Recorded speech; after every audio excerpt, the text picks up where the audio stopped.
Yesterday I fought a Savate match for the first time in 12 months.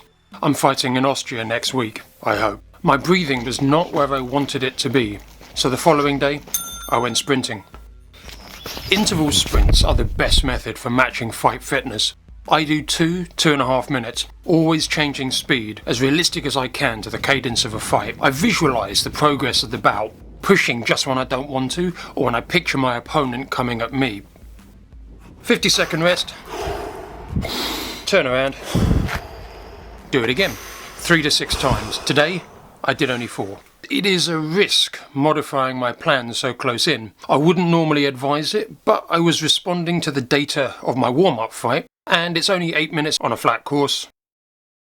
The same night I sparred with the intentional handicap of tired legs to practice handling fatigue and frustration. I tried to rewind and use my old style, leaning back, left leg chassé as my jab. But I'm not quite sharp enough. On a right lead, I don't know my angles so well. It works when I develop a rear leg turning revers, especially with the extra kick. But not always. John sensibly checks my jab, and it takes 2 kicks from the turn to get my point. Turning chassé is, as usual, more effective. If I abandon my tactic and trade, I quite like the effect. Defending, countering for precise points here.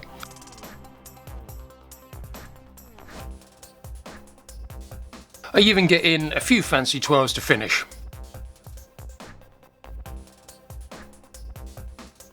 Mission partly achieved.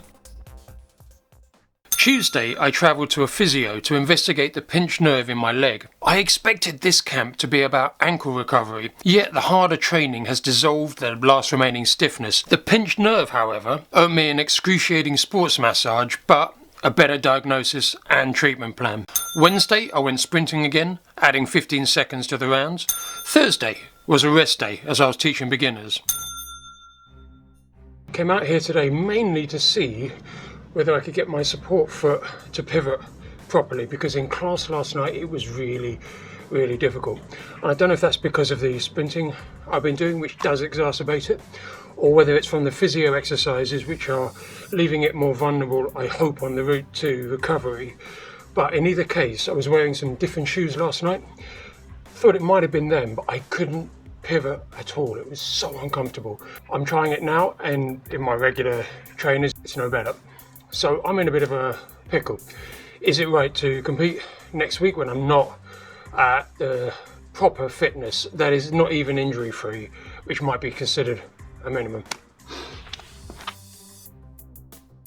Alternative might be to do what I'm just practicing there, which is to do it very low volume and rely on my eyes to keep me out of trouble, be evasive, and pick up only 1 or 2 points here or there as my route to winning. That's a feasible tactic, but will it be enough in an international competition?